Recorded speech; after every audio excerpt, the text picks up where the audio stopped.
8월 셋째 주, 오늘 특별히 광복절인데요.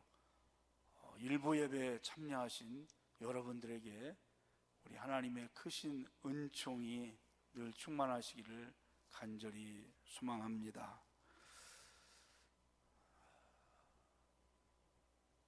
사람은 오늘은 5절과 6절을 중심으로 해서 내 잔이 넘치나이다 라는 제목으로, 그리고 마지막으로 다윗의 소망이었던 내가 여호와의 집에 영원히 살리로라, 그런 주제를 가지고 이제 시편 23편 설교를 오늘로 마치도록 하겠습니다. 사람은요, 한평생 누군가를 의지하면서 살아갑니다. 어릴 때는 부모를 전적으로 의지하고, 젊을 때는 친구를 의지하고, 늙어서는 자식들을 의지하면서 살아갈 수밖에 없는 그런 존재들이죠. 근데 성경은 인생을 의지하지 말라고 말합니다. 사람을 의지하다가 실망할 때가 있다는 것입니다. 사람뿐이 아니라 방백들, 권력자들, 재물도 의지하지 말라고 하나님이 경고를 하세요. 우리가 의지할 대상은 사람도 돈도 권력도 아닌 오직 지금도 살아계신 우리의 주인이신 주님만을 의지하는 삶을 살아가셔야 됩니다. 그래야 인생이 평탄하고 행복할 수가 있는 것이죠. 동물의 세계를 보면 살아가는 방법이 3가지가 있습니다. 사자나 호랑이처럼 사나운 이빨을 가지고 짐승을 잡아먹고 살아가는 그런 동물이 있는가 하면, 소나 말처럼 열심히 일을 해서 사는 동물이 있습니다. 마지막 하나는 자기 힘으로는 아무것도 할 수 없습니다. 그래서 누군가를 의지해야, 누군가가 자기를 보호하고 지켜줘야만이 살아가는 그런 연약한 동물이 있죠. 바로 양이죠. 양은요, 사자나 호랑이처럼 사나운 이빨, 그런 무기도 없고, 또 독사처럼 독도 없습니다. 소처럼 뿔도 없고, 사슴이나 노루처럼 날쌔게 다니는 그런 발도 없습니다. 오직 양은 장점보다 단점밖에 없어요. 양이 이렇게 앞을 가면 5m 앞도 못 본다고 그래요. 그냥 바로 그 앞만 보는 거예요. 그래서 가다가 낭떠러지가 뚝 떨어지고 웅덩이에 푹 빠져버리고, 저기 누가 와도 몰라요. 그냥 그러다 잡혀먹고, 무기도 없지요. 수고하고 무거운 짐도 지지 않지요. 남에게 해를 끼치지도 못하지요. 그럼에도 불구하고 여러분, 양은 푸른 풀밭에서 늘 놀면서 잔치하면서 살아가요. 어떻게 그렇게 연약한 동물이 잔치상을 받으면서 푸른 풀밭 맑은 물가에서 뒹굴면서 행복한 삶을 살아갈까요? 목자를 전적으로 의지하기 때문에, 목자가 도와주기 때문에. 목자가 도와주지 않으면 양은 절대로 살아갈 수가 없습니다. 여러분은 어떻게 인생을 살아가십니까? 누구를 의지하면서 살아갑니까? 아니면 여러분의 지혜로 경험을 가지고 살아가십니까? 오늘 양처럼 전적으로 우리 주님을 의지하면서 살아가는 여러분 되시기를 주님의 이름으로 축복합니다. 우리가 이 세상을 또 살아가다 보면 나에게 좋은 사람이 있는가 하면 나를 대적하고 나를 힘들게 하는 원수 같은 사람이 있어요. 그 원수 같은 사람이요 가장 가까운 데에 많이 있더라고 보니까요. 그래서 한평생 괴로운 삶을 살아가는 사람도 있습니다. 그래서 그런 나를 괴롭히고 힘들게 하는 사람을 원수라고 이야기를 하는데, 오늘 다윗이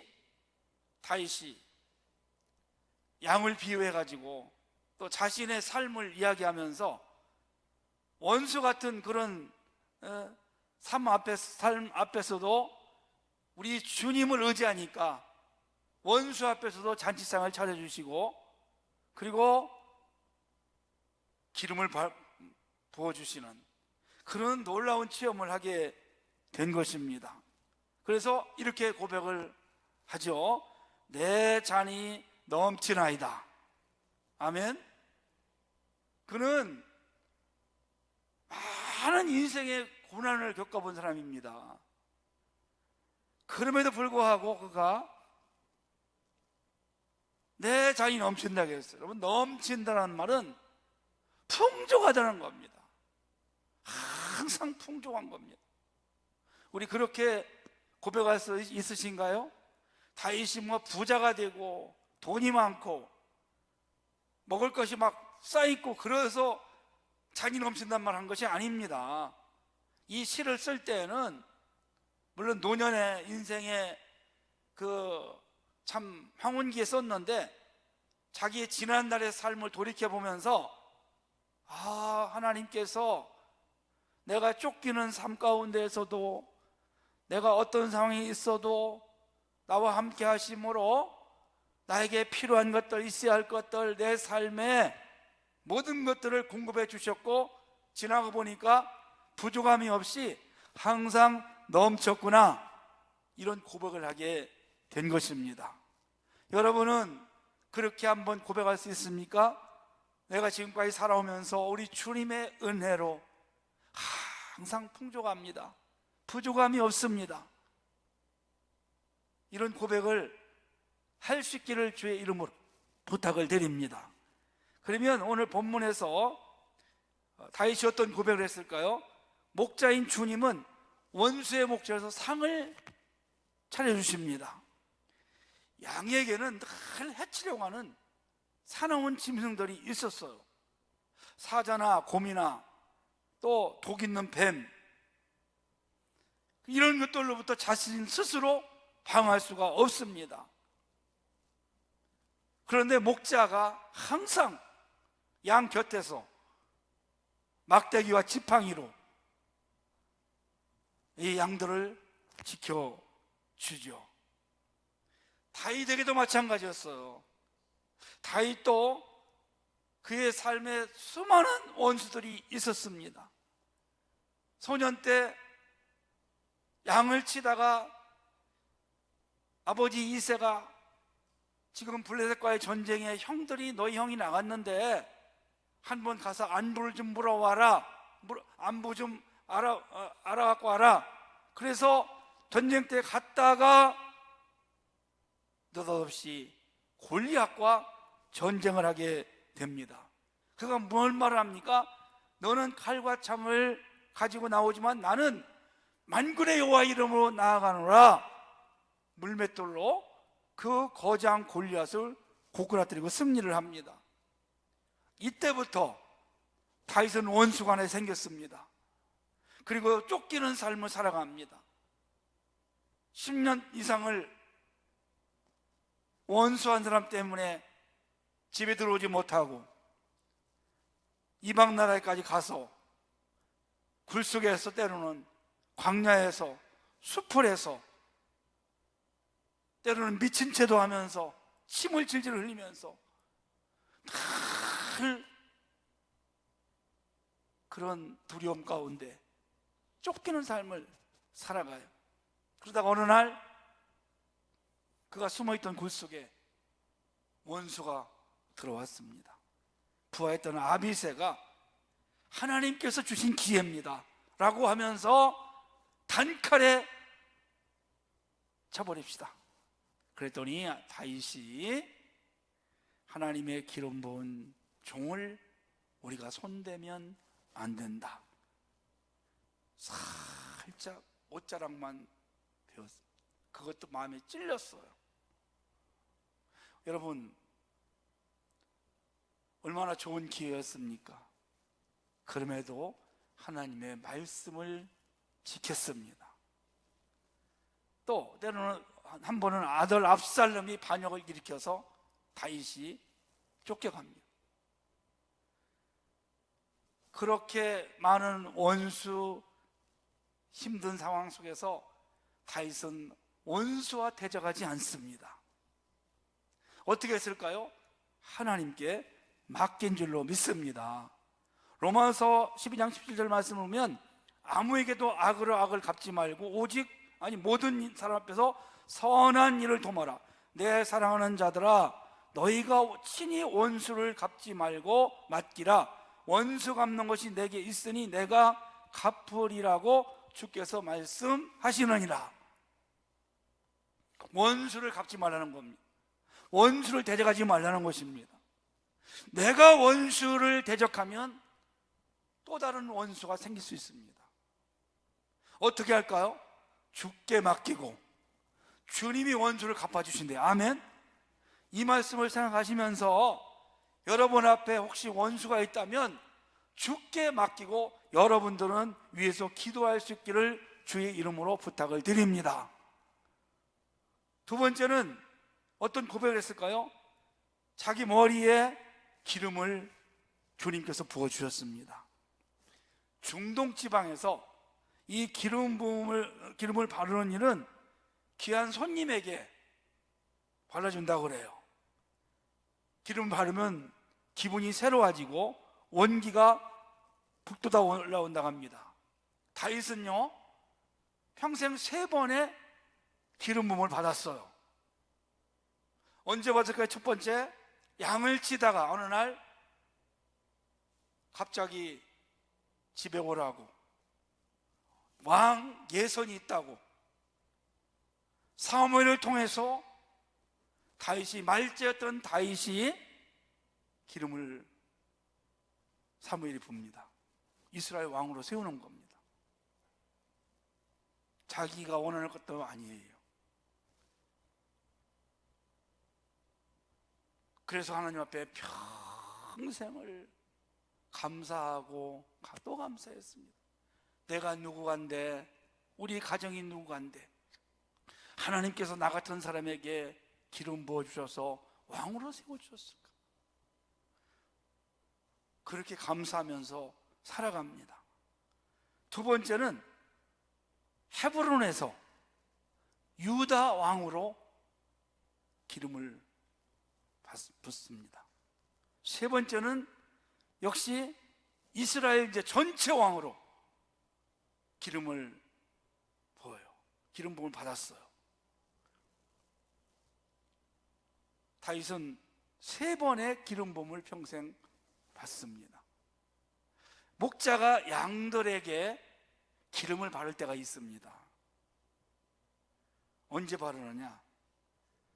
양들이 서로 비벼대요. 참 희한한 것은요, 그 무더운 데 날씨가 양들은요 붙어 있어요.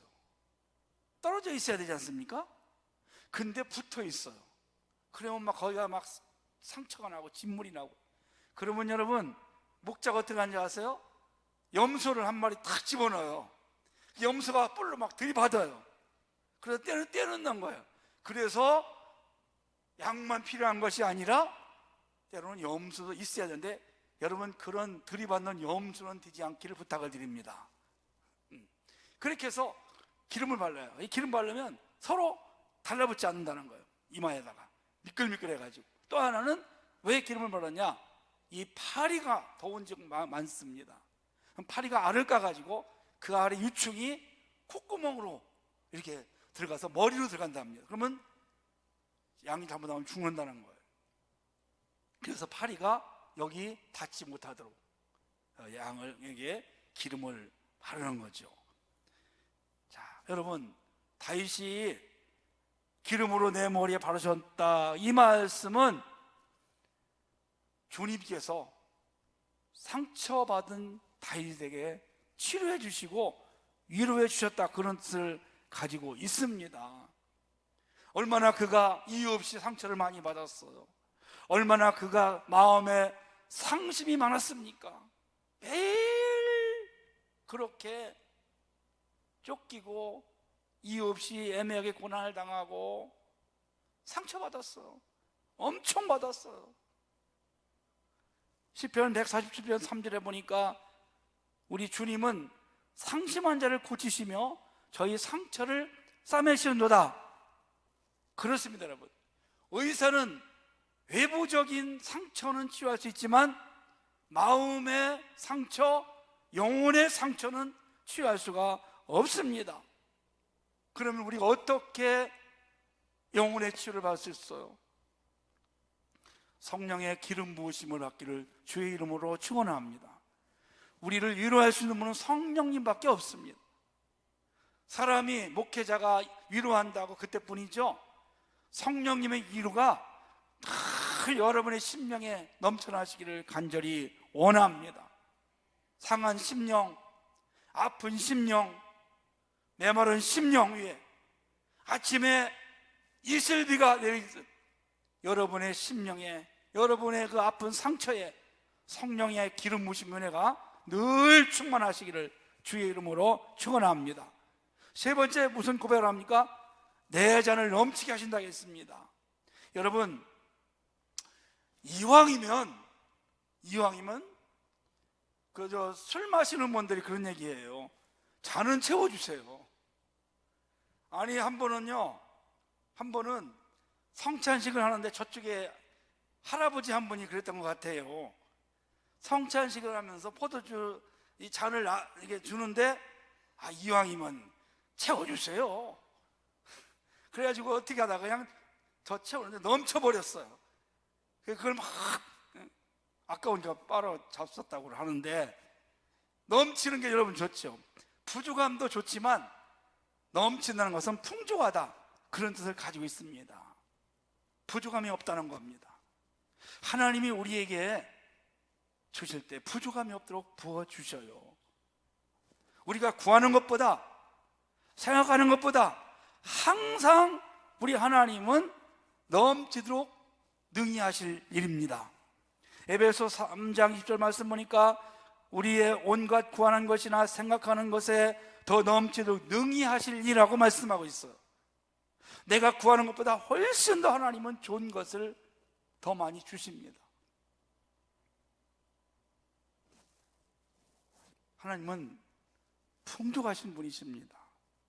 베드로가 갈릴리 바닷가에서 밤새도록 그물을 던졌지만 한 마리 못 잡았어요. 예수님이 깊은 데 가서 그물을 내려라. 베드로가 순종하고 가서 그물을 내렸을 때 얼마나 많이 잡혔어요, 여러분. 그물이 찢어지도록, 두 배가 잠기도록 고기를 잡았습니다. 가나 혼인잔치에서 잔치가 한참 흥겨울 때 포도주가 떨어집니다. 여러분, 얼마나 이게 난처한 일입니까? 우리 주님이 물로 포도주를 만드셨는데 이전에 먹은 포도주가 더 맛있는 포도주로 풍성한 잔치를 만들어 주셨어요. 마찬가지로 우리 주님은 항상 우리에게 더 넘치도록 풍성한 것으로 채워주실 줄로 믿으시기를 바랍니다. 그래서 다윗은 오늘 어떤 고백을 합니까? 여호와는 나의 목자시니 내게 부족함이 없으리다. 아멘. 부족함이 없다고 이렇게 고백을 합니다. 그리고 내 잔이 넘친다고 고백을 합니다. 저는 정말 하나님의 은혜로 저 삶에 늘 과분한 축복을 지금까지 받아왔습니다. 제가 구하는 것보다 하나님은 정말 더 좋은 것들을 주신 때가 많습니다. 사실은 우리가 앉아있는 이 교회도요, 하나님 100평이라도 좀 주세요. 100평이라도 교회 좀 조그맣게라도 짓고 싶습니다. 그렇게 노래를 부르고 기도하고 다녔는데 하나님은 100평이 아니라 2배 200평을 주셨어요. 아멘. 그러니까 지금 후회하는 것이 뭐냐면 그때 200평을 구했으면 400평을 가졌을 텐데 좀 후회가 됩니다. 그래도 제가 구한 것보다 하나님은 2배로 주셨어요. 늘 그런 삶을 제가 살았어요. 제가 막 재벌이고 뭐 교회가 막 대형교회 그런 게 아니라 저의 역량과 제 삶에 늘 하나님은 9개를 달라면 하나님은 10개를 채워주셨고 1개를 달라면 하나님은 2개를 주시는 그런 하나님이셨어요. 제 인생에. 그래서 너무 감사, 후회가 없습니다. 부족함이 없도록 때마다 일마다 도와주셨어요. 우리가 목회하면서 생활이 좀 넉넉하지 못한 것을 하나님께서 아시고 큰아이는 감사하게 서울로 고등학교 갔잖아요. 태기원 중학교에서 3년 동안 장학생. 에? 제가 자식 자랑하는 게 아니라 지난 이야기지만 모르실 것 같아서 한번 말씀드리는 거예요. 서울에 3년 동안 고등학교 장학생, 그리고 대학에 4년 동안 장학생, 그리고 하여튼 그렇게 그 인생을 하나님이 채워주시고 우리가 생각하는 것보다 우리 가정, 우리 형편보다 더 하나님은 좋게 해 주셨습니다. 마지막으로 이제 다윗이 어떤 고백을 합니까? 자, 5절 6절 말씀을 제가 읽겠습니다. 내 평생에 선하심과 인자하심이 반드시 나를 더니 내가 여호와의 집에 영원히 살리로다. 내가 여호와의 집에 영원히 살리로다. 여기 여호와의 집은 뭐 교회라고도 표현할 수 있고 믿음의 공동체라고도 할 수 있고요, 또 하늘나라를 표시할 수도 있습니다. 사랑하는 성도 여러분, 하나님의 집에는 누가 계십니까? 하나님이 계시는 겁니다. 다윗이 이제 이 땅에서 여호와를 목자로 믿고 부족함이 없는 삶, 그 고난 속에서도 내 잔이 넘친다고 원수 앞에서도 하나님이 상을 차려주시는 그런 축복의 삶을 살았는데 마지막으로 그의 소망이 있는 겁니다. 그게 여러분 뭘까요? 내가 여호와의 집에 영원히 살리로다. 아멘. 우리도 이런 고백이 있어야 됩니다. 하나님 아버지가 계신 곳에 우리가 이제 가야 되고 그곳에서 함께 영원히 사는 그 인생이 진짜 인생인 줄 믿습니다. 시편 84편에 보면 고라자손의 시가 나옵니다. 그들이 이렇게 고백했습니다. 믿음이 좋은 사람들이에요. 주의 궁정에서의 한 날이 다른 곳에서 보내는 첫날보다 아름다운 즉 나는 악인의 장막에 거는 것보다 내 하나님의 집 문지기를 있는 것이 좋습니다. 아멘. 하나님의 집에 있는 것이 좋은 거예요. 여러분, 이 교회는요 인생들의 마지막 쉼터요 또 참 안식과 쉼을 누릴 수 있는 곳입니다. 그러다가 진짜 이제 영원한 하나님의 집에 우리가 가게 되는 것입니다. 우리 그날을 할마다 생각하면서 살아가시기를 축복합니다. 천국에 대한 소망을 가지고 살아가셔야 돼요. 짐승들도 죽을 때가 되면 자기가 태어난 곳에 머리를 돌려서 이렇게 본다는 겁니다. 아니면 그곳에 가서 죽는다는 거예요. 우리 사람들도 육신의 고향을 그리워합니다.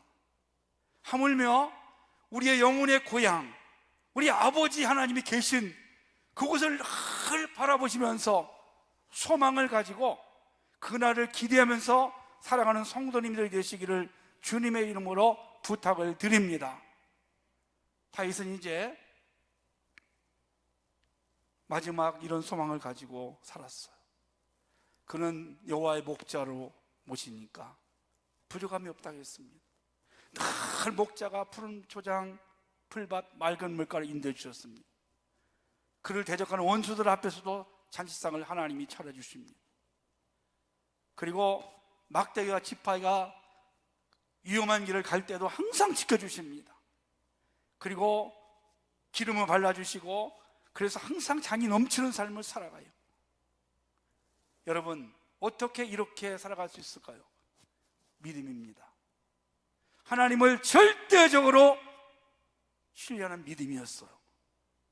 양이 목재를 절대로 신뢰하듯이 여호와 하나님을 어떤 상황에서도 신뢰하고 그분을 따라갔을 때 흔들리지 않고 좌우로 치우치지 않고, 어렵다고 세상으로 가고 시간 없다고 예배 이렇게 그런 사람이 아니었어요. 여러분요, 어떤 상황에서도 아까 김동수 장로님처럼 말씀을 붙잡고 믿음으로 주님만을 바라보고 갔더니 다윗은 부족함이 없는 사람이 항상 넘치는 삶을 살아가게 됩니다. 여러분도 항상 부족함이 없는 넘치는 삶, 날마다 살 수 있는 그런 축복이 있기를 주의 이름으로 축원합니다.